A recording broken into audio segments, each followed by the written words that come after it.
যদি কোনোদিন মাঝরাতে একটি পোড়ো বাড়ির ভেতর থেকে কারো কান্নার শব্দ শুনতে পাও, কখনো সেই শব্দের পেছনে যেও না। কারণ গ্রামের মানুষ বলে যে একবার সেই কান্নার উৎস খুঁজতে গেছে, সে আর কোনোদিন আগের মানুষ হয়ে ফিরে আসেনি। এই গল্পটি কোনো কল্পকাহিনী নয়, এটি একটি সত্য ঘটনার উপর ভিত্তি করে রচিত। গল্পের সূত্রধার হিসেবে আমি সুরাজ। আজ আপনাদের শোনাবো এমন এক ঘটনার কথা যার সঙ্গে জড়িয়ে আছে একটি পরিত্যক্ত বাড়ি, আর সেই বাড়ির অন্ধকারে লুকিয়ে থাকা এক অজানা রহস্য। তাহলে আর দেরি না করে শুরু করা যাক আজকের গল্প, পোড়া বাড়ির রহস্য। বৃষ্টিটা সন্ধ্যার পর থেকেই শুরু হয়েছিল।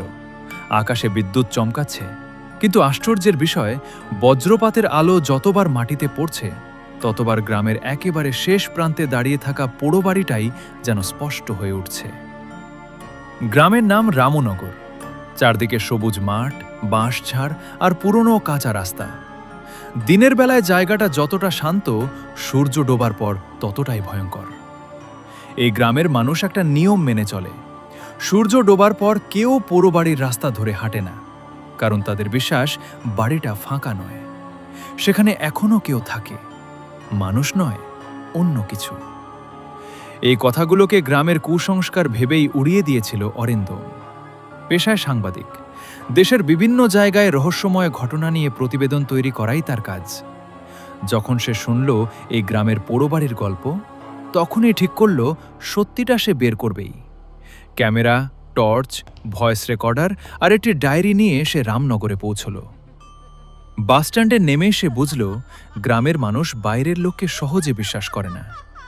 চায়ের দোকানে বসে সে বাড়িটার কথা জিজ্ঞেস করতেই সবাই চুপ হয়ে গেল। একজন বৃদ্ধ কাপটা নামিয়ে ধীরে ধীরে বললেন, আপনি যদি বেঁচে থাকতে চান, ওই বাড়ির নামও আর মুখে আনবেন না। অরিন্দম মৃদু হেসে বলল, আমি ভূতে বিশ্বাস করি না কাকু, সত্যিটা জানতে চাই। বৃদ্ধ তার দিকে কয়েক সেকেন্ড তাকিয়ে রইলেন, তারপর বললেন, আমরাও একদিন বিশ্বাস করতাম না। এই কথার পর দোকানের ভেতর আবার নীরবতা নেমে এলো। ঠিক তখনই দরজার বাইরে দাঁড়িয়ে থাকা 10-11 বছরের এক ছেলে অরিন্দমকে ইশারা করে ডাকল, দাদা, যদি সত্যিই জানতে চান তাহলে আজ রাত 12টায় পুরনো বটগাছটার কাছে চলে আসবেন। বলেই ছেলেটা দৌড়ে অন্ধকারে মিলিয়ে গেল। অরিন্দম তাকে ডাকল, কোনো উত্তর এলো না। রাত বাড়তে লাগলো। ঘড়িতে যখন ঠিক 12টা বাজল, তখন সে ক্যামেরা চালু করে বটগাছের দিকে হাঁটতে শুরু করল। চারপাশে অদ্ভুত নীরবতা, না কোনো ঝিঝি পোকার ডাক, না কুকুরের আওয়াজ। মনে হচ্ছিল পুরো গ্রাম যেন নিঃশ্বাস বন্ধ করে অপেক্ষা করছে। বটগাছের নিচে পৌঁছেই সে থমকে দাঁড়ালো। সেখানে কেউ নেই, শুধু মাটিতে পড়ে আছে একটা পুরনো লণ্ঠন, তার পাশে ভাঁজ করা একটি কাগজ। কাগজটা খুলতেই তার বুকের ভেতরটা কেঁপে উঠল। সেখানে বড় বড় অক্ষরে লেখা, তুমি অনেক দেরি করে ফেলেছিলে, ও জানে তুমি এসেছ। অরিন্দম চারদিকে তাকালো, কেউ নেই। হঠাৎ তার ভয়েস রেকর্ডার নিজে থেকেই চালু হয়ে গেল। সেখান থেকে ভেসে এলো এক মহিলার কান্না, কিন্তু সেই কান্না রেকর্ডারের ভেতর থেকে নয়। একই সময়ে ঠিক সামনে অন্ধকারের গভীর থেকেও সেই একই কান্নার শব্দ ভেসে আসছে। অরিন্দম টর্চের আলো ফেলতেই দূরে পোড়ো বাড়ির ভাঙা বারান্দায় এক সাদা অবয়ব দাঁড়িয়ে থাকতে দেখা গেল। আলো পড়তেই অবয়বটি ধীরে ধীরে হাত তুলল। মনে হলো সে অরিন্দমকে ডাকছে। আর ঠিক তখনই অরিন্দমের ক্যামেরার স্ক্রিনে 1 সেকেন্ডের জন্য এমন একটি মুখ ভেসে উঠল যা সেখানে বাস্তবে ছিল না। সেই মুখটি ফিসফিস করে শুধু একটি কথাই বলল, ফিরে যাও, নইলে পরের সূর্যোদয় তুমি দেখতে পাবে না। অরিন্দমের বুকের ভেতরটা যেন ধক করে উঠল। ক্যামেরার স্ক্রিনে যে মুখটা ভেসে উঠেছিল সেটা 1 সেকেন্ডের মধ্যেই মিলিয়ে গেল। সে দ্রুত ক্যামেরার রেকর্ডিং বন্ধ করে আবার চালু করল। এবার স্ক্রিনে শুধু পোড়ো বাড়ির ভাঙা বারান্দাই দেখা যাচ্ছে, কিন্তু একটু আগের সেই সাদা অবয়ব কোথাও নেই। হঠাৎ তার ভয়েস রেকর্ডার থেকে কটকট শব্দ হতে লাগলো। তারপর একটি অচেনা পুরুষ কণ্ঠ ভেসে এলো, পেছনে তাকিও না। অরিন্দমের পুরো শরীর ঠান্ডা হয়ে গেল। কারণ ঠিক সেই মুহূর্তেই সে স্পষ্ট অনুভব করল তার ঘাড়ের ঠিক পেছনে কেউ দাঁড়িয়ে নিঃশ্বাস ফেলছে। সে সাহস করে পেছনে ঘুরল। কেউ নেই, শুধু বটগাছের ডালগুলো বাতাস ছাড়াই দুলছে। ঠিক তখনই পুরো বাড়ির প্রধান দরজাটা ধীরে ধীরে নিজের থেকেই খুলে গেল। কর কর কর শব্দটা রাতের নিস্তব্ধতাকে ছিঁড়ে দিল। অরিন্দম কিছুক্ষণ স্থির দাঁড়িয়ে রইল। সাংবাদিক হিসেবে তার অভ্যাস, প্রথমে পর্যবেক্ষণ, তারপর সিদ্ধান্ত। সে টর্চের আলো বাড়িটার দিকে ফেলল। দেয়াল জুড়ে আগুনে পোড়া কালো দাগ। জানলার কাচ বহু বছর আগেই ভেঙে গেছে। বারান্দার কাঠের খুঁটিগুলো পচে গেলেও আশ্চর্যভাবে পুরো বাড়িটা এখনো দাঁড়িয়ে আছে, যেন কেউ ইচ্ছে করেই ভাঙতে দেয়নি। সে ধীরে ধীরে ভেতরে ঢুকল। প্রথম পা রাখতেই মেঝেতে জমে থাকা ধুলোর ওপর স্পষ্ট পায়ের ছাপ দেখতে পেল। ছাপগুলো একেবারে নতুন, কিন্তু আশ্চর্যের বিষয়, ওগুলো বাড়ির ভেতরে ঢোকার নয়, বাড়ির আরো গভীরে যাওয়ারও নয়। ছাপগুলো যেন হঠাৎ মাঝপথে শুরু হয়েছে, যেন কেউ শূন্য থেকে নেমে এসে হাঁটতে শুরু করেছে।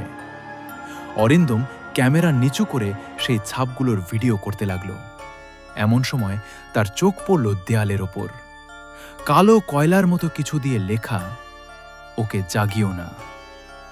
তার ঠিক নিচে 5টি লম্বা আঁচড়, যেন কোনো মানুষ নয়, ধারালো নখ দিয়ে কেউ দেয়াল চিরে দিয়েছে।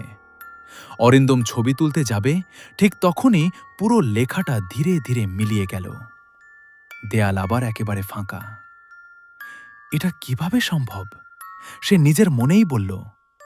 হঠাৎ ওপরতলা থেকে ধূপ ধূপ ধূপ কেউ যেন ভারী পায়ে হাঁটছে। শব্দটা ধীরে ধীরে সিঁড়ির দিকে এগিয়ে আসছে। অরিন্দম টর্চের আলো সিঁড়ির দিকে ফেলতেই শব্দটা থেমে গেল। নিস্তব্ধতা। 1 মিনিট, 2 মিনিট, তারপর আবার ধূপ ধূপ। এবার মনে হলো কেউ সিঁড়ি বেয়ে নিচে নামছে। অরিন্দমের হাতের তালু ঘামে ভিজে গেছে। সে ক্যামেরা তাক করে দাঁড়িয়ে রইল, কিন্তু সিঁড়িতে কেউ দেখা গেল না। শুধু শব্দটা ক্রমশ কাছে আসছে। ধূপ ধূপ ধূপ। শেষ ধাপের শব্দ হওয়ার পর সব চুপ। অরিন্দম টর্চের আলো ঘোরাতেই হঠাৎ তার পায়ের কাছে একটা পুরনো সাদা কালো ছবি উড়ে এসে পড়ল। ছবিতে দাঁড়িয়ে আছে একটি পরিবার। বাড়ির সামনে হাসি মুখে বাবা, মা, ছোট্ট একটি মেয়ে, আর তাদের পাশে লম্বা দাড়িওয়ালা এক ব্যক্তি। কিন্তু ছবিটার সবচেয়ে অদ্ভুত বিষয় ছিল অন্য। 4 জনের ছায়া মাটিতে পড়েছে, কিন্তু পঞ্চম ব্যক্তির কোনো ছায়া নেই। অরিন্দম ছবিটা হাতে তুলতেই পেছন থেকে একটি মেয়ের গলা ভেসে এলো। ওই ছবিটা যেখানে ছিল সেখানেই রেখে দাও। সে চমকে ঘুরে দাঁড়ালো। অন্ধকার করিডোরের শেষ প্রান্তে 7-8 বছরের একটি মেয়ে দাঁড়িয়ে। সাদা পোশাক, খালি পা, চুলে ছাই লেগে আছে। মেয়েটি ধীরে ধীরে মাথা তুলল। তার চোখ দুটো পুরো কালো, 1 ফোঁটা সাদা অংশ নেই। সে আবার বলল, ছবিটা রেখে দাও, নইলে উনি জেগে উঠবেন। অরিন্দম কিছু জিজ্ঞেস করার আগেই মেয়েটি হঠাৎ অদৃশ্য হয়ে গেল। ঠিক সেই মুহূর্তে তার হাতে ধরা পুরনো ছবিটার পেছনে লাল অক্ষরে একটি বাক্য ফুটে উঠতে শুরু করল। আগুনে যারা মরেছিল তারা সবাই মারা যায়নি। ছবিটার পেছনে লেখা শেষ হতেই অরিন্দমের আঙুল কেঁপে উঠল। আগুনে যারা মরেছিল তারা সবাই মারা যায়নি। কালির মতো লাল অক্ষরগুলো ধীরে ধীরে গড়িয়ে নিচে পড়তে লাগলো, কিন্তু সেটা কালি নয়, রক্ত। 1 ফোঁটা, 2 ফোঁটা, তারপর মুহূর্তের মধ্যে লেখাগুলো মিলিয়ে গেল। অরিন্দম দ্রুত ছবিটার কয়েকটি ছবি তুলল, কিন্তু ক্যামেরার স্ক্রিনে ছবি খুলে দেখতেই তার বুকটা ধক করে উঠল। যে পরিবারের ছবি সে একটু আগে দেখেছিল, সেখানে এখন আর 5 জন নয়, মাত্র 4 জন। দাড়িওয়ালা লোকটা নেই, যেন সে কোনোদিন ছবিতে ছিলই না। এটা কিভাবে সম্ভব? সে ফিসফিস করে বলল। ঠিক তখনই বাড়ির ভেতরে কোথাও একটা পুরনো ঘড়ি বাজল। ঠং ঠং ঠং, 12 বার। শেষ ঘণ্টাধ্বনির সঙ্গে সঙ্গে পুরো বাড়িটা কেঁপে উঠল। অরিন্দম অনুভব করল মেঝের নিচে যেন কেউ ভারী কিছু টেনে নিয়ে যাচ্ছে। ঘর্ষণের শব্দ ধীরে ধীরে, তারপর আচমকা থেমে গেল। সে শব্দের উৎস খুঁজতে এগোতেই করিডোরের শেষ প্রান্তে একটা দরজা নিজে থেকেই খুলে গেল। দরজার ওপারে একটা বিশাল ঘর, চারদিকে ভাঙা আলমারি, পোড়া কাঠ আর ছাই। ঘরের মাঝখানে একটি পুরনো দোলনা। দোলনাটা নিজে থেকেই দুলছে, এদিক ওদিক, এদিক ওদিক। কিন্তু আশ্চর্যের বিষয়, বাতাসের কোনো অস্তিত্ব নেই। অরিন্দম ধীরে ধীরে দোলনার কাছে এগিয়ে গেল। দোলনার ওপর একটা ছেঁড়া পুতুল, একটি চোখ নেই, মুখের অর্ধেক অংশ আগুনে পুড়ে গেছে। হঠাৎ পুতুলটার মাথা ধীরে ধীরে অরিন্দমের দিকে ঘুরে গেল। কর কর কর। তারপর একেবারে মানুষের গলায় বলল, ও উপরে অপেক্ষা করছে। অরিন্দম ভয়ে দুপা পিছিয়ে গেল।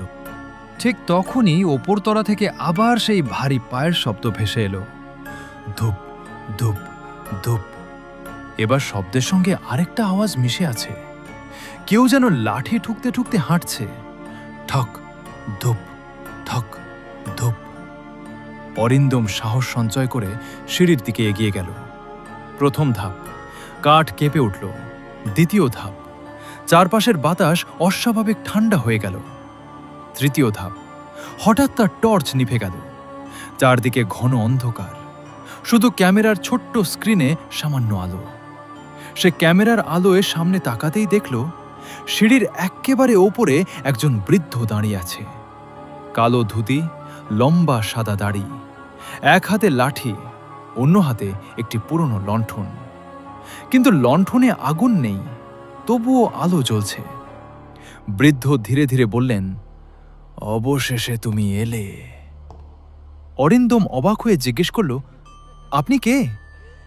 বৃদ্ধ মৃদু হেসে বললেন, এই বাড়ির শেষ জীবিত মানুষ, অন্তত সবাই তাই ভাবে।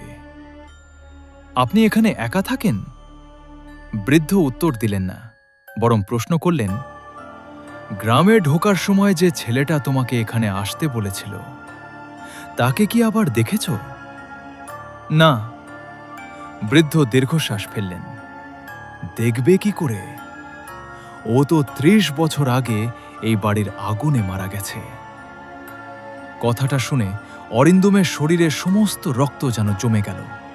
ঠিক সেই মুহূর্তে নিচতলা থেকে একটি শিশুর কান্না ভেসে এলো, তারপর আরেকটি, তারপর আরও একটি।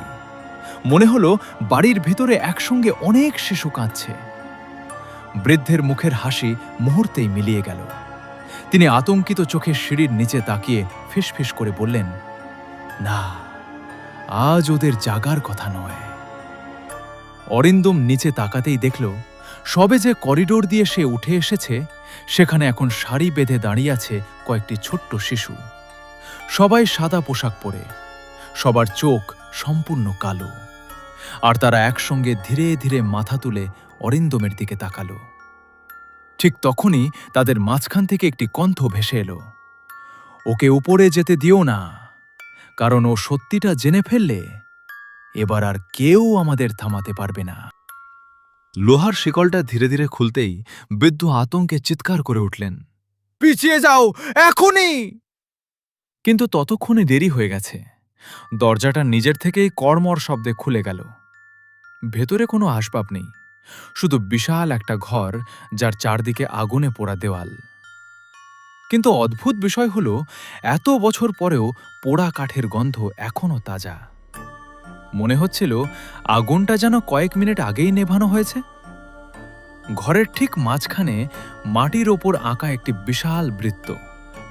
বৃত্তের চারপাশে অদ্ভুত সব তান্ত্রিক চিহ্ন, কিছু জায়গায় শুকিয়ে যাওয়া কালচে দাগ। অরিন্দম হাঁটু গেড়ে বসে ভালো করে দেখল, ওগুলো রং নয়, রক্ত, বহু বছরের পুরনো শুকিয়ে যাওয়া রক্ত। বৃদ্ধ ধীরে ধীরে বললেন, এই বৃত্তের ভেতরে দাঁড়িয়েই শেষ সাধনা হয়েছিল। গ্রামের সবাই ভেবেছিল আগুনে সব শেষ হয়ে গেছে, কিন্তু আগুন শুধু বাড়িটাকে পুড়িয়েছিল, সাধনাকে নয়। হঠাৎ অরিন্দমের ক্যামেরা আবার নিজে থেকেই চালু হয়ে গেল। স্ক্রিনে সে যা দেখল, বাস্তবে ঘরে তা নেই। বৃত্তের মাঝখানে বসে আছে 5 জন মানুষ। তারা মন্ত্র পড়ছে। তাদের সামনে দাঁড়িয়ে সেই দাড়িওয়ালা মানুষটি, তার 2 হাত আকাশের দিকে তোলা। আর তার ঠিক পেছনে দাঁড়িয়ে আছে একটি ছোট্ট মেয়ে। মেয়েটির চোখে ভয়, সে যেন পালাতে চাইছে। হঠাৎ দাড়িওয়ালা লোকটি মেয়েটির কাঁধে হাত রাখল। সঙ্গে সঙ্গে পুরো ক্যামেরার স্ক্রিন রক্ত লাল হয়ে গেল। ভিডিও বন্ধ। অরিন্দম কাঁপা হাতে ক্যামেরাটা নামিয়ে নিল। ওই মেয়েটাকে? সে বৃদ্ধকে জিজ্ঞেস করল। বৃদ্ধ কিছুক্ষণ চুপ করে থেকে বললেন, ও ছিল আমার নাতনি মেঘলা। কিন্তু গ্রামের সবাই জানে আগুনেও মারা গেছে। সত্যিটা হলো, আগুন লাগার আগেই ও হারিয়ে গিয়েছিল। ঠিক তখনই ঘরের এক কোণ থেকে ছোট্ট একটা হাসির শব্দ ভেসে এলো। খিলখিল খিলখিল। অরিন্দম টর্চের আলো ফেলতেই দেখল দেয়ালের পাশে সেই একই পুড়ে যাওয়া পুতুলটা পড়ে আছে। কিন্তু সে তো নিচতলার ঘরে ছিল। কেউ কি এটাকে এখানে এনে রাখল, নাকি পুতুলটা নিজেই এসেছে? পুতুলটির মুখ ধীরে ধীরে অরিন্দমের দিকে ঘুরল। তার একমাত্র চোখটা হঠাৎ খুলে গেল। ফিসফিস করে বলল, সে এখনো বেঁচে আছে, কিন্তু মানুষ হিসেবে নয়। বৃদ্ধ তাড়াতাড়ি পকেট থেকে একটি পুরনো তাবিজ বের করে পুতুলটার দিকে ছুঁড়ে মারলেন। তাবিজটা পুতুলে লাগতেই ঘরের ভেতর বিকট চিৎকার প্রতিধ্বনিত হল। এক মুহূর্তের মধ্যে পুতুলটা কালো ছাই হয়ে মাটিতে ভেঙে পড়ল। চিৎকার থেমে যেতেই পুরো বাড়িটা অস্বাভাবিকভাবে শান্ত হয়ে গেল। কিন্তু সেই নীরবতা মাত্র কয়েক সেকেন্ড স্থায়ী হল। তারপর দূরে কোথাও একটা দরজা বন্ধ হওয়ার শব্দ। থাম। তারপর আরেকটা। থাম। তারপর একে একে পুরো বাড়ির সব দরজা যেন নিজে থেকেই বন্ধ হতে শুরু করল। থাম, থাম, থাম। অরিন্দম দৌড়ে জানলার কাছে গেল। বাইরে তাকাতেই তার বুক কেঁপে উঠল। যে পথ দিয়ে সে বাড়ির ভেতরে ঢুকেছিল, সেই পথ আর নেই। চারদিকে শুধু ঘন কুয়াশা। মনে হচ্ছে পুরো বাড়িটাই যেন বাইরের পৃথিবী থেকে বিচ্ছিন্ন হয়ে গেছে। ঠিক তখনই বৃদ্ধ ধীরে ধীরে মাটিতে বসে পড়লেন। তার মুখ সাদা হয়ে গেছে। তিনি কাঁপা গলায় বললেন, সব শেষ। অরিন্দম বিস্ময়ে জিজ্ঞেস করল, কি হয়েছে? বৃদ্ধ কাঁপতে কাঁপতে ঘরের এক কোণে আঙুল তুললেন। অরিন্দম আলো ফেলতেই দেখল দেয়ালে নতুন করে একটি বাক্য ফুটে উঠছে, রক্তের মতো লাল অক্ষরে। রক্ষক ফিরে এসেছে, এবার শেষ আচার শুরু হবে। লেখাটা শেষ হতেই অরিন্দম অনুভব করল তার ডান হাতের কবজিতে আগুনের মতো জ্বালা শুরু হয়েছে। হাতা গুটিয়ে দেখতেই সে জমে গেল। তার চামড়ার উপর ধীরে ধীরে ফুটে উঠছে ঠিক সেই তান্ত্রিক চিহ্ন, যেটা কয়েক মিনিট আগে সে ঘরের মেঝেতে আঁকা দেখেছিল।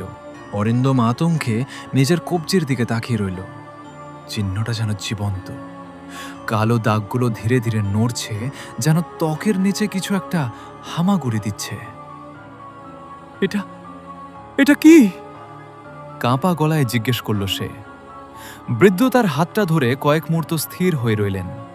তারপর গভীর নিঃশ্বাস ফেলে বললেন, আমি যেটার ভয় করছিলাম ঠিক সেটাই হয়েছে। এই বাড়ি কাউকে এমনি এমনি ঢুকতে দেয় না, ও নিজেই কাউকে বেছে নেয়। আজ সে তোমাকেই বেছে নিয়েছে। অরিন্দম কিছু বুঝে ওঠার আগেই তার মাথার ভেতর প্রচণ্ড যন্ত্রণা শুরু হলো। চারপাশের দৃশ্য ঝাপসা হয়ে গেল। পরের মুহূর্তেই সে যেন আর সেই ঘরে নেই। সে দাঁড়িয়ে আছে ঠিক একই বাড়ির উঠোনে, কিন্তু বাড়িটা আর পোড়া নয়। চারদিকে আলো, মানুষের ভিড়, মহিলারা রান্না করছেন, বাচ্চারা খেলছে, কেউ হাসছে, কেউ গল্প করছে। অরিন্দম বুঝতে পারল সে যেন অতীতের কোনো দৃশ্য দেখছে। ঠিক তখনই উঠোনে এসে দাঁড়ালো সেই দাড়িওয়ালা মানুষটি। সবাই তাকে সম্মান করে মাথা নত করল। লোকটির নাম উচ্চারণ করতেই চারদিক নিস্তব্ধ হয়ে গেল। অঘোর আনন্দ। অরিন্দম লক্ষ্য করল লোকটার চোখে অদ্ভুত এক জ্যোতি। সে সবার দিকে তাকিয়ে শান্ত গলায় বলল, আজ রাতের পর এই বাড়ির ভাগ্য বদলে যাবে। গ্রামের লোকেরা ভেবেছিল তিনি আশীর্বাদ দেবেন, কিন্তু ভিড়ের এক কোণে দাঁড়িয়ে থাকা ছোট্ট মেঘলার মুখে শুধু ভয়। সে দৌড়ে তার দাদুর কাছে এসে ফিসফিস করে বলল, দাদু, ওই কাকুর ছায়া নেই। কথাটা শুনেই বৃদ্ধের মুখ ফ্যাকাশে হয়ে গেল। সেই মুহূর্তে দৃশ্যটা ভেঙে গেল। অরিন্দম আবার বর্তমানে সেই অন্ধকার ঘরে ফিরে এলো। সে হাঁপাতে হাঁপাতে মাটিতে বসে পড়ল। আমি সব দেখলাম। বৃদ্ধ চুপচাপ মাথা নাড়লেন। বাড়িটা তোমাকে অতীত দেখাচ্ছে, কারণ সত্য জানার সময় এসে গেছে। হঠাৎ ঘরের বাইরে থেকে কারো দৌড়ানোর শব্দ শোনা গেল। ধুপ ধুপ ধুপ। মনে হলো কেউ প্রাণপণে পালাচ্ছে। তারপরই একটি কিশোরের আর্তচিৎকার, বাঁচাও! অরিন্দম ছুটে দরজার বাইরে বেরিয়ে এলো। লম্বা করিডোরের শেষ প্রান্তে সে দেখল প্রায় ১৬-১৭ বছরের একটি ছেলে দৌড়াচ্ছে, আর তার পেছনে একটি মানুষের মতো লম্বা কালো ছায়া। ছায়াটির কোনো মুখ নেই, কিন্তু তার দুটো হাত অস্বাভাবিক লম্বা। এক মুহূর্তে সেই ছায়া ছেলেটিকে ধরে ফেলল। অরিন্দম চিৎকার করে উঠল, না! সে দৌড়ে এগিয়ে গেল, কিন্তু ঠিক যখন সে ছেলেটির কাছে পৌঁছাতে যাবে, তখনই ছেলেটি হঠাৎ ধোঁয়ার মতো মিলিয়ে গেল। করিডোর আবার ফাঁকা। শুধু মেঝেতে পড়ে আছে একটি পুরনো ডায়েরি। অরিন্দম ডায়েরিটা তুলে নিল। প্রথম পাতায় লেখা, যদি তুমি এই ডায়েরি পড়ো তাহলে বুঝে নাও আমি আর বেঁচে নেই। আমি রতন, এই বাড়ির শেষ কেয়ারটেকার। সবাই যাকে ভূতের গল্প বলে তার অর্ধেকও সত্য নয়, কারণ সত্যিটা আরও ভয়ঙ্কর। অরিন্দম দ্রুত পাতা উল্টালো। একটি পাতায় এসে তার হাত থেমে গেল।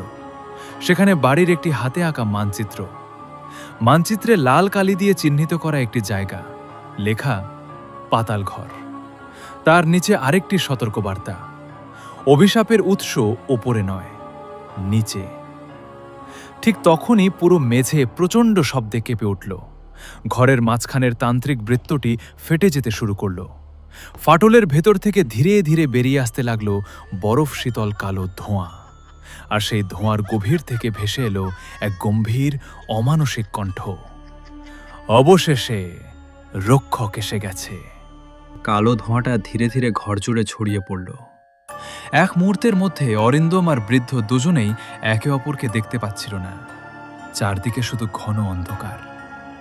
তারপর সেই অন্ধকারের ভেতর থেকে আবার ভেসে এলো একই কণ্ঠ, পাতাল ঘরের দরজা খুলে দাও। অরিন্দম নিজের কান দুহাতে চেপে ধরল, কিন্তু কণ্ঠস্বরটা বাইরে থেকে নয়। মনে হচ্ছিল শব্দটা তার নিজের মাথার ভেতর থেকেই আসছে। ঠিক তখনই তার হাতে ধরা ডায়েরিটা নিজে থেকেই খুলে গেল। পাতাগুলো দ্রুত উল্টাতে লাগলো। একসময় একটি পাতায় এসে থেমে গেল। সেখানে রতনের কাঁপা হাতে লেখা, যদি এই লেখা কেউ পড়ে তাহলে বুঝে নাও বাড়ি তোমাকে বেছে নিয়েছে। এখন আর পালিয়ে লাভ নেই। তবে একটা উপায় আছে, পাতাল ঘরে যাওয়ার আগে পুরনো শিব মন্দিরের ঘণ্টাটা বাজাতে হবে, নইলে নিচে যা বন্দি আছে তার কখনো থামানো যাবে না। লেখাটা পড়া শেষ হতেই ডায়েরির শেষ পাতায় আগুন ধরে গেল। কয়েক সেকেন্ডের মধ্যে পুরো ডায়েরিটা ছাই হয়ে মাটিতে পড়ে রইল।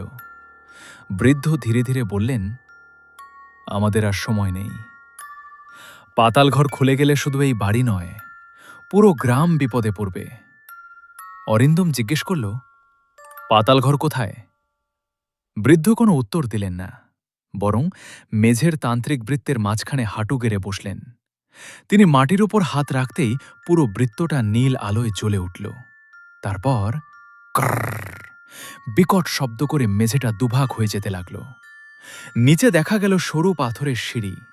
সিঁড়িটা এত গভীরে নেমে গেছে যে টর্চের আলোও শেষ পর্যন্ত পৌঁছাল না।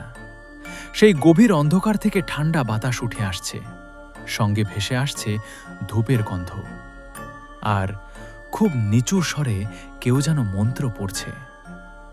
অরিন্দম টর্চের আলো নিচে ফেলতেই দেখল সিঁড়ির ধাপে ধাপে অসংখ্য হাতের ছাপ, সবগুলোই ছোট ছোট বাচ্চার, যেন অনেক শিশু একসঙ্গে হামাগুড়ি দিয়ে নিচে নেমেছিল। বৃদ্ধ ফিসফিস করে বললেন, ওরা নিজেরা নামেনি, ওদের নামানো হয়েছিল। এই কথাটা শেষ হওয়ার সঙ্গে সঙ্গে নিচ থেকে এক শিশুকণ্ঠ ভেসে এলো, দাদু, আমি এখনো অপেক্ষা করছি। বৃদ্ধের চোখে জল চলে এলো। মেঘলা। তিনি আর নিজেকে সামলাতে পারলেন না, সিঁড়ির দিকে দৌড়ে নামতে শুরু করলেন। অরিন্দম চিৎকার করে বলল, থামুন, এটা ফাঁদও হতে পারে। কিন্তু বৃদ্ধ আর শুনলেন না, তিনি অন্ধকারে মিলিয়ে গেলেন। কয়েক সেকেন্ড সব নিস্তব্ধ, তারপর একটি প্রচণ্ড আর্তচিৎকার। চিৎকারটা এমন ছিল যেন কাউকে মুহূর্তের মধ্যে টেনে নিয়ে যাওয়া হয়েছে।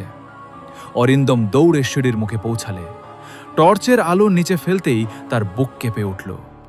সিঁড়ির মাঝখানে বৃদ্ধের লণ্ঠনটা পড়ে আছে, কিন্তু বৃদ্ধ নেই। শুধু পাথরের ধাপে ধাপে টাটকা রক্ত গড়িয়ে নিচের অন্ধকারে নেমে যাচ্ছে। আর সেই রক্তের ওপর আঙুল দিয়ে কেউ যেন একটি বাক্য লিখে দিয়েছে, এখন তুমি একা। অরিন্দম ধীরে ধীরে লণ্ঠনটা তুলে নিল।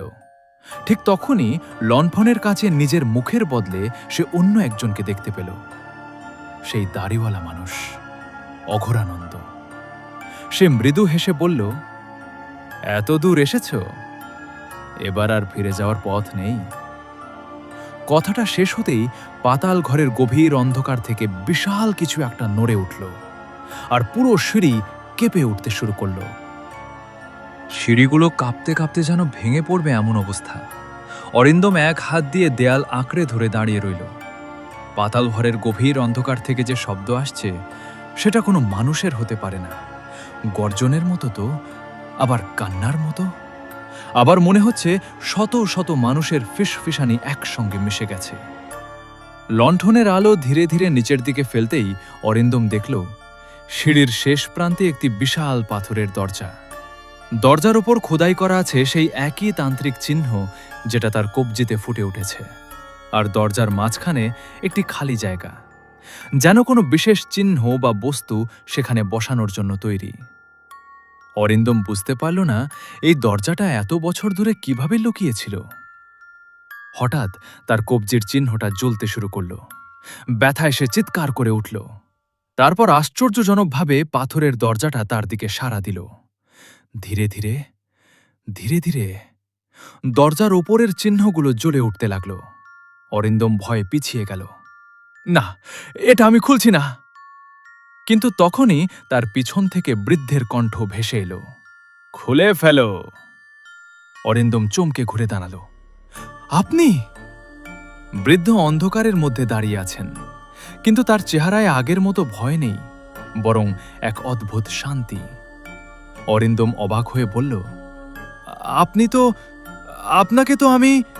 বৃদ্ধ থামিয়ে দিয়ে বললেন, যাকে তুমি দেখেছিলে সেটা আমার শরীর ছিল না। এই বাড়িতে যারা বন্দী হয়েছে তারা সবাই একদিন না একদিন নিজের ছায়া হারায়।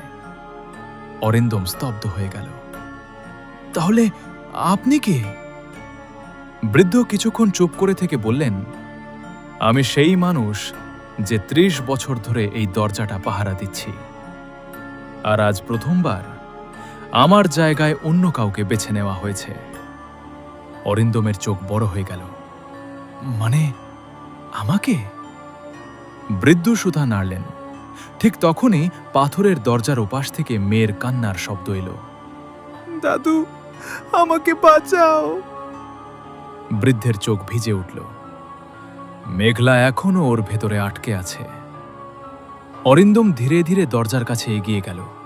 দরজায় হাত রাখতেই তার মাথার ভেতর একটি দৃশ্য ভেসে উঠল। সে দেখল আগুনের রাত। অঘোরানন্দ মাঝখানে বসে সাধনা করছে, চারপাশে গ্রামের কয়েকজন মানুষ। কিন্তু এবার সে আরও একটি সত্য দেখল, অঘোরানন্দ একা ছিল না। তার পাশে দাঁড়িয়েছিল গ্রামেরই একজন পরিচিত মানুষ, যাকে সবাই সৎ এবং ভালো মানুষ বলে জানত। অরিন্দম সেই মুখ দেখে শিউরে উঠল, কারণ সে মানুষটিকে সে আজও দেখেছে, এই গ্রামেই তার সঙ্গে কথা বলেছে। দৃশ্যটা মিলিয়ে যাওয়ার আগে অঘোরানন্দের কণ্ঠ ভেসে এলো, আমাকে যে বিশ্বাসঘাতকতা করেছিল সে এখনো বেঁচে আছে। হঠাৎ পাতাল ঘরের ভেতর থেকে প্রচণ্ড শব্দ হলো, পাথরের দরজায় ফাটল ধরতে শুরু করল। বৃদ্ধ আতঙ্কে বললেন, না, এটা এখনই হওয়ার কথা ছিল না। অরিন্দম দরজার দিকে তাকিয়ে দেখল ফাটলের ভেতর থেকে দুটি জ্বলন্ত চোখ তাকে দেখছে, আর সেই চোখের মালিক ধীরে ধীরে বলল, রক্ষক, অবশেষে তুমি আমার কাছে এলে। পাথরের দরজার ফাটলটা আরও বড় হতে লাগল।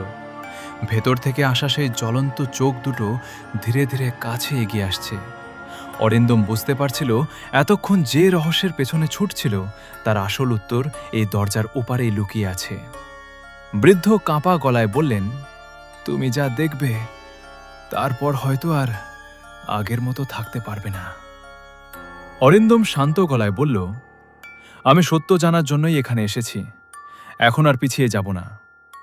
কথাটা বলতেই তার কবজির চিহ্নটা আবার জ্বলে উঠল। পাথরের দরজাটা ধীরে ধীরে খুলে গেল। দরজার উপারে ছিল বিশাল এক ভূগর্ভস্থ ঘর। ঘরের চারদিকে পুরনো প্রদীপ জ্বলছে, মাঝখানে একটি পাথরের আসন, আর সেই আসনের সামনে দাঁড়িয়ে আছে অঘোরানন্দ। কিন্তু সে আর আগের মতো মানুষের মতো দেখাচ্ছে না। তার শরীরের চারপাশে কালো ধোঁয়া ঘুরছে, চোখ দুটো অস্বাভাবিক লাল। অরিন্দম পিছিয়ে গেল। অঘোরানন্দ মৃদু হেসে বলল, অবশেষে নতুন রক্ষক এসে গেছে। অরিন্দম সাহস করে জিজ্ঞেস করল, তুমি এত বছর ধরে এই বাড়িতে কি করছো? অঘোরানন্দ হাসল, আমি কিছু করিনি, মানুষ নিজের লোভে আমাকে ডেকেছিল। তারা শক্তি চেয়েছিল, অমরত্ব চেয়েছিল, কিন্তু বিনিময়ে তাদের আত্মা দিতে হয়েছিল। হঠাৎ ঘরের একপাশে আলো জ্বলে উঠল।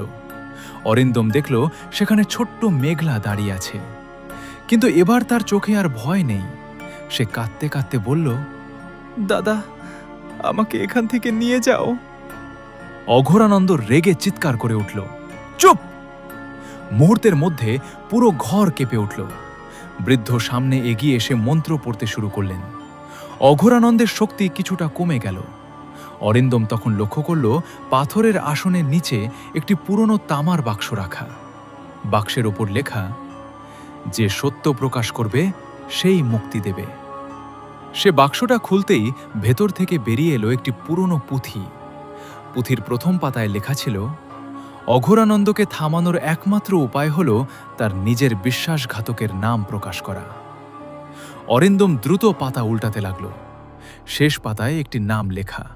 নামটা পড়ে তার শরীর ঠান্ডা হয়ে গেল, কারণ এই মানুষটিকেই সে গ্রামে এসে প্রথম দেখেছিল, যে তাকে পোড়োবাড়ির গল্প শুনিয়েছিল, যে তাকে এখানে আসার পথ দেখিয়েছিল। অরিন্দম ফিসফিস করে বলল, না, এটা হতে পারে না। ঠিক তখনই পাতাল ঘরের অন্ধকারে আরেকটি পদশব্দ শোনা গেল, ঠক ঠক ঠক। একজন মানুষ ধীরে ধীরে সিঁড়ি বেয়ে নিচে নেমে আসছে, আর সেই পরিচিত কণ্ঠ ভেসে এলো, অরিন্দম, তুমি অবশেষে সত্যিটা জেনে গেছ। অরিন্দম ঘুরে তাকালো, আর তাকে দেখে তার চোখ বিস্ময়ে বড় হয়ে গেল। অন্ধকার সিঁড়ি বেয়ে যে মানুষটি নিচে নামছিল তাকে দেখে অরিন্দমের শরীর অবশ হয়ে গেল, কারণ এই মানুষটিকে সে চিনত। এটাই সেই বৃদ্ধ চায়ের দোকানদার যিনি তাকে প্রথম দিন বলেছিলেন, আমরাও একদিন বিশ্বাস করতাম না। কিন্তু এখন তার মুখে আর সেই ভয়ের ছাপ নেই, বরং ঠোঁটে ছিল এক অদ্ভুত হাসি। অরিন্দম রাগে বলল, আপনি আপনি সব জানতেন? বৃদ্ধ ধীরে ধীরে পাতাল ঘরের ভেতরে ঢুকলেন। জানতাম না বললে মিথ্যে বলা হবে। এই বাড়ির প্রতিটি রহস্য আমি জানি, কারণ সেই রাতের ঘটনায় আমিও ছিলাম। বৃদ্ধের কথা শুনে অরিন্দম স্তব্ধ হয়ে গেল। তাহলে এত বছর ধরে আপনি সবাইকে মিথ্যে বলে এসেছেন? বৃদ্ধের হাসি আরো গভীর হল। মিথ্যে নয়, অপেক্ষা করেছি। কিসের অপেক্ষা? বৃদ্ধ অঘোরানন্দের দিকে তাকালেন। একজন নতুন রক্ষকের। ঘরের বাতাস হঠাৎ ভারী হয়ে গেল। অরিন্দম বুঝতে পারল এতক্ষণ যাকে সাহায্যকারী ভেবেছিল সেই মানুষটাই হয়তো আসল রহস্যের অংশ। বৃদ্ধ ধীরে ধীরে বললেন, ৩০ বছর আগে অঘোরানন্দকে থামানোর ক্ষমতা আমার ছিল না, কারণ আমি ভয় পেয়েছিলাম। সেই ভয়ের কারণে মেঘলা আর আরো অনেক নিরীহ মানুষ এই অভিশাপের মধ্যে আটকে গেছে। মেঘলা কাঁদতে কাঁদতে বলল, দাদু, তুমি আমাকে বাঁচাতে আসনি, তুমি শুধু অপেক্ষা করেছিলে। বৃদ্ধ মাথা নিচু করলেন। প্রথমবারের মতো তার মুখে অপরাধ বোধ দেখা গেল। অঘোরানন্দ হেসে উঠল। মানুষের সবচেয়ে বড় দুর্বলতা হল অপরাধ বোধ। এই দুর্বলতাই আমাকে শক্তি দিয়েছে। হঠাৎ ঘরের চারপাশে থাকা প্রদীপগুলো একসঙ্গে নিভে গেল। অন্ধকারের মধ্যে শুধু অঘোরানন্দের চোখ দুটো জ্বলতে লাগল। সে অরিন্দমের দিকে তাকিয়ে বলল, তুমি ভাবছো তুমি আমাকে ধ্বংস করতে এসেছে? না, তুমি এসেছো আমার জায়গা নিতে। অরিন্দম নিজের কবজির চিহ্নের দিকে তাকালো। চিহ্নটা আগের থেকে আরো গাঢ় হয়ে গেছে। তার মনে হলো শরীরের ভেতরে কোনো অজানা শক্তি প্রবেশ করছে। সে হাঁটু গেড়ে বসে পড়ল। মেঘলা চিৎকার করে উঠল, না, ওকে রক্ষক হতে দিও না। বৃদ্ধ তাড়াতাড়ি পুঁথিটা তুলে নিয়ে শেষ পাতাটা আবার পড়লেন। হঠাৎ তার চোখ বড় হয়ে গেল। এখানে আরেকটা লেখা আছে। অরিন্দম কষ্ট করে তাকালো। বৃদ্ধ পড়তে শুরু করলেন, রক্ষক সেই নয় যার শরীরে চিহ্ন থাকবে, রক্ষক সেই যে নিজের ভয়ের বিরুদ্ধে দাঁড়াবে। যদি নির্বাচিত ব্যক্তি নিজের ইচ্ছায় শক্তিকে প্রত্যাখ্যান করতে পারে তবে অভিশাপ ভেঙে যাবে। অরিন্দম চোখ বন্ধ করল। সে বুঝতে পারল এতক্ষণ সে অঘোরানন্দের শক্তির সঙ্গে লড়ছিল, কিন্তু আসল যুদ্ধটা তার নিজের ভেতরের ভয়ের সঙ্গে। সে ধীরে ধীরে উঠে দাঁড়ালো। অঘোরানন্দ অবাক হয়ে বলল, অসম্ভব, কেউ আমার শক্তি প্রত্যাখ্যান করতে পারে না। অরিন্দম নিজের কবজির চিহ্নের উপর হাত রাখল। তারপর বলল, এই শক্তি আমার নয়, আমি এটা গ্রহণ করব না। মুহূর্তের মধ্যে পুরো পাতাল ঘর কেঁপে উঠল। পাথরের দেয়ালে ফাটল ধরতে শুরু করল, আর অঘোরানন্দের মুখের হাসি প্রথমবারের মতো মিলিয়ে গেল, কারণ সে বুঝে গেল ৩০ বছর পর প্রথমবার কেউ তার নিয়ম ভাঙতে পেরেছে। দেয়াল কাঁপছে, মাটির নিচ থেকে অদ্ভুত গর্জন উঠছে। অঘোরানন্দ রাগে চিৎকার করে উঠল, না, এটা হতে পারে না। যে একবার আমার চিহ্ন বহন করে সে কখনো আমার শক্তি থেকে মুক্ত হতে পারে না। কিন্তু অরিন্দম এবার আর ভয় পেল না। সে নিজের চোখ বন্ধ করে মনে করার চেষ্টা করল কেন সে এখানে এসেছিল। সত্য জানার জন্য, একটি গল্পের পেছনের রহস্য খুঁজে বের করার জন্য। কিন্তু সে বুঝতে পারল এই বাড়ির রহস্য শুধু একটি অভিশাপের গল্প নয়, এটা ছিল মানুষের লোভ, বিশ্বাসঘাতকতা আর ভুলের গল্প। হঠাৎ তার কবজির কালো চিহ্নটা জ্বলতে শুরু করল। ব্যথায় তার শরীর কেঁপে উঠল। অঘোরানন্দ হাসতে হাসতে বলল, দেখলে, তুমি যতই চেষ্টা করো শেষ পর্যন্ত তোমাকেই আমার জায়গা নিতে হবে। ঠিক তখনই মেঘলা অরিন্দমের সামনে এসে দাঁড়ালো। সে বলল, না, ওর কথা শুনবে না। ও সব সময় মানুষকে বিশ্বাস করায় যে তারা দুর্বল, কিন্তু ওর আসল শক্তি হল মানুষের ভয়। অরিন্দম চোখ খুলল। সে বুঝতে পারল অঘোরানন্দের শক্তি কোনো মন্ত্রে নয়, মানুষের আতঙ্কে। যতক্ষণ মানুষ ভয় পাবে ততক্ষণ সে শক্তিশালী থাকবে। অরিন্দম ধীরে ধীরে সামনে এগিয়ে গেল। অঘোরানন্দ অবাক হয়ে বলল, তুমি আমার কাছে আসছো? অরিন্দম বলল, হ্যাঁ, কারণ এতদিন সবাই তোমার থেকে পালিয়েছে, কিন্তু আজ কেউ আর পালাবে না। এই কথা বলেই সে অঘোরানন্দের দিকে হাত বাড়িয়ে দিল। ঘরের চারপাশে কালো ধোঁয়া ঘুরতে লাগল। অঘোরানন্দ চিৎকার করল, তুমি জানো না তুমি কি করছো? কিন্তু এবার অরিন্দম ভয় পেল না। সে শুধু বলল, যে শক্তি ভয় থেকে জন্মায় তাকে সাহস দিয়ে শেষ করতে হয়। হঠাৎ তার কবজির কালো চিহ্নটা উজ্জ্বল আলোতে পরিণত হল। পাতাল ঘরে সব তান্ত্রিক চিহ্ন একসঙ্গে জ্বলে উঠল। অঘোরানন্দ পিছিয়ে যেতে লাগল। তার চারপাশের কালো ধোঁয়া তাকে ছেড়ে বেরিয়ে আসতে শুরু করলো। সে চিৎকার করে উঠল, না, এত বছর ধরে আমি অপেক্ষা করেছি, আমি আবার ফিরে আসব। কিন্তু তার কথা শেষ হওয়ার আগেই মেঘলা সামনে এগিয়ে এলো। তার চোখে আর ভয় নেই। সে শান্ত গলায় বলল, তোমার সময় শেষ। মুহূর্তের মধ্যে অঘোরানন্দের শরীর ধোঁয়ার মতো ভেঙে যেতে শুরু করল। তার শেষ চিৎকার পুরো পাতাল ঘরে প্রতিধ্বনিত হল। তারপর সব শান্ত, নীরব। শুধু মেঘলার মুখে একটি শান্ত হাসি। বৃদ্ধ চোখে জল মুছে বললেন, এত বছর পর ওরা সবাই মুক্তি পেল। ঠিক তখনই পাতাল ঘরের ছাদ থেকে আলো আসতে শুরু করল। মাটির নিচে থাকা সেই অন্ধকার ঘরে প্রথমবার সূর্যের আলো পৌঁছালে। মেঘলা ধীরে ধীরে অরিন্দমের দিকে তাকালো। ধন্যবাদ। অরিন্দম কিছু বলার আগেই সে আলোয় মিলিয়ে যেতে শুরু করল। শেষ মুহূর্তে সে শুধু বলল, কিন্তু মনে রেখো, সব রহস্যের শেষ হয় না। কিছু রহস্য শুধু অপেক্ষা করে। তারপর সে অদৃশ্য হয়ে গেল। পাতাল ঘর আবার নিস্তব্ধ হয়ে গেল। কিন্তু অরিন্দমের হাতে থাকা পুরনো পুঁথির শেষ পাতায় তখন নতুন একটি বাক্য ফুটে উঠল। অভিশাপ শেষ হয়েছে, কিন্তু অন্ধকার এখনো বেঁচে আছে। পাতাল ঘরের ভেতরে সবকিছু শান্ত হয়ে গেলেও অরিন্দমের মনে শান্তি ফিরল না। কারণ পুঁথির শেষ পাতায় লেখা সেই বাক্য বারবার তার চোখের সামনে ভেসে উঠছে। অভিশাপ শেষ হয়েছে, কিন্তু অন্ধকার এখনো বেঁচে আছে। সে ধীরে ধীরে পুঁথিটা বন্ধ করল।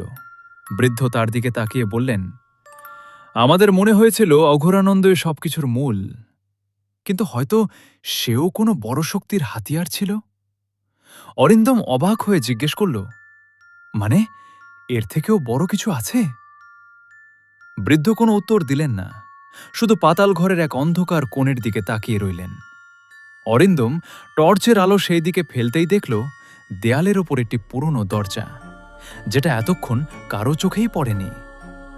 দরজার ওপর খোদাই করা আছে একটি চিহ্ন, আর সেই চিহ্ন অরিন্দমের কবজির চিহ্নের মতোই। বৃদ্ধ ধীরে ধীরে বললেন, এই দরজাটা আমি ৩০ বছর ধরে দেখছি, কিন্তু কোনোদিন খুলতে পারিনি। কারণ এটা খোলার জন্য যে মানুষ দরকার ছিল সে আজ এসেছে। অরিন্দম চমকে গেল, কিন্তু অঘোরানন্দ তো শেষ হয়ে গেছে। বৃদ্ধ মাথা নাড়লেন, অঘোরানন্দ শেষ হয়েছে, কিন্তু যে শক্তি তাকে চালাচ্ছিল সেটা নয়। ঠিক তখনই দরজার ওপাশ থেকে একটা শব্দ এলো, ঠক ঠক ঠক, যেন কেউ ভেতর থেকে দরজায় আঘাত করছে। অরিন্দম ধীরে ধীরে দরজার কাছে এগিয়ে গেল। তার কবজির চিহ্নটা আবার জ্বলতে শুরু করল। দরজার ওপরের চিহ্নগুলো একে একে আলো দিতে লাগলো। হঠাৎ দরজার ওপর লেখা ফুটে উঠল, যে সত্য জানতে চায় তাকে নিজের অতীতের মুখোমুখি হতে হবে। অরিন্দম থমকে গেল। আমার অতীত? সে তো এই বাড়িতে প্রথমবার এসেছে, তাহলে তার সঙ্গে এই বাড়ির সম্পর্ক কি? ঠিক সেই মুহূর্তে দরজাটা খুলে গেল। ভেতরে ছিল ছোট্ট একটি ঘর। ঘরের মাঝখানে রাখা একটি পুরনো কাঠের বাক্স, আর বাক্সের ওপর রাখা একটি ছবি। অরিন্দম ছবিটা হাতে তুলে নিতেই তার শরীর ঠান্ডা হয়ে গেল।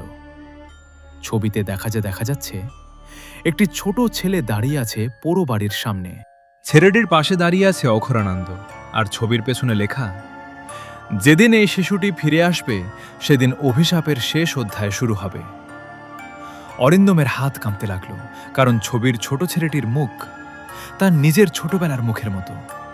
সে বিশ্বাস করতে পারছিল না। এতদিন সে ভেবেছিল এই বাড়ির রহস্যের সঙ্গে তার কোনো সম্পর্ক নেই, কিন্তু সত্যিটা ছিল আরও ভয়ঙ্কর। সে এই বাড়িতে প্রথমবার আসেনি। তার অতীত কোনো এক সময় এই বাড়ির সঙ্গে জড়িয়েছিল। ঠিক তখনই ঘরের অন্ধকার থেকে একটি পরিচিত কণ্ঠ ভেসে এলো, অবশেষে তুমি নিজের সত্যের কাছে পৌঁছেছ অরিন্দম। সে ধীরে ধীরে ঘুরে দাঁড়ালো, আর যাকে দেখল তাকে দেখে তার সমস্ত বিশ্বাস ভেঙে গেল। কারণ তার সামনে দাঁড়িয়েছিল এমন একজন যাকে সে বহু বছর আগে মৃত বলে জানত। অরিন্দমের চোখ স্থির হয়ে গেল। তার সামনে দাঁড়িয়ে থাকা মানুষটাকে দেখে তার নিঃশ্বাস আটকে গেল। বাবা? শব্দটা অজান্তেই তার মুখ থেকে বেরিয়ে এলো। হ্যাঁ, তার সামনে দাঁড়িয়ে আছে সেই মানুষটি যাকে অরিন্দম ছোটবেলায় হারিয়ে ফেলেছিল, যাকে সবাই বলেছিল, এক দুষ্বাই বলেছিল, এক দুর্ঘটনায় তার মৃত্যু হয়েছে। কিন্তু আজ এই পোড়ো বাড়ির পাতাল ঘরে তিনি দাঁড়িয়ে আছেন। অরিন্দম কাঁপা গলায় বলল, আপনি এতদিন কোথায় ছিলেন? লোকটি ধীরে ধীরে এগিয়ে এলেন। তার চোখে ছিল কষ্ট। আমি কোথাও যাইনি অরিন্দম। আমি এই বাড়ির রহস্যের সঙ্গে আটকে ছিলাম। অরিন্দম কিছুতেই বিশ্বাস করতে পারছিল না। তাহলে এত বছর আমাকে একা রেখে গেলেন কেন? লোকটি চোখ নামিয়ে বললেন, কারণ তোমাকে বাঁচাতে হয়েছিল। যে রাতে এই বাড়িতে আগুন লেগেছিল, সেদিন অঘোরানন্দ শুধু একটি সাধনা করছিল না, সে একটি নতুন রক্ষক তৈরি করছিল। অরিন্দম স্তব্ধ হয়ে গেল। রক্ষক? লোকটি মাথা নাড়লেন। হ্যাঁ, কিন্তু সে চেয়েছিল অন্ধকারের রক্ষক। আমি সেই সাধনা থামাতে গিয়েছিলাম, কিন্তু শেষ মুহূর্তে তোমাকে বাঁচাতে গিয়ে তোমার শরীরে সেই চিহ্নের এক অংশ চলে যায়। অরিন্দম নিজের কবজির দিকে তাকালো। এতদিনের রহস্যের উত্তর যেন ধীরে ধীরে পরিষ্কার হচ্ছে। হঠাৎ পুরো ঘর আবার কেঁপে উঠল। বাইরে থেকে ঝড়ের শব্দ আসতে লাগলো। বৃদ্ধ আতঙ্কিত হয়ে বললেন, না, এটা হতে পারে না। অঘোরানন্দ চলে যাওয়ার পরও যদি দরজা খুলে থাকে, তাহলে আসল শক্তি জেগে উঠছে। ঠিক তখনই ঘরের মেঝেতে থাকা পুরনো চিহ্নগুলো আবার জ্বলতে শুরু করলো, আর অন্ধকারের ভেতর থেকে একটি কণ্ঠ ভেসে এলো। একজন রক্ষক জন্মেছিল। একজন রক্ষক ফিরে এসেছে। এবার সিদ্ধান্ত হবে, আলো জিতবে নাকি অন্ধকার। অরিন্দম বুঝতে পারল, পোড়ো বাড়ির রহস্যের শেষ অধ্যায় এখনো বাকি। কিন্তু এবার সে একা নয়। তার পাশে আছে তার হারিয়ে যাওয়া বাবা, আর সামনে অপেক্ষা করছে সেই শক্তি যার জন্য এই বাড়ি ৩০ বছর ধরে অপেক্ষা করছিল। পাতাল ঘরের মাটির নিচ থেকে আবার সেই অদ্ভুত শব্দ উঠতে শুরু করল। গভীর, ভয়ঙ্কর। মনে হচ্ছিল পুরো বাড়ির নিচে লুকিয়ে থাকা কোনো বিশাল শক্তি জেগে উঠছে।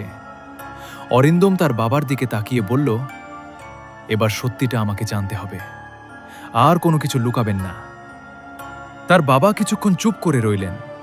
তারপর ধীরে ধীরে বললেন, এই বাড়ির অভিশাপ শুরু হয়েছিল লোভ থেকে, কিন্তু এর শেষ হবে আত্মত্যাগের মাধ্যমে।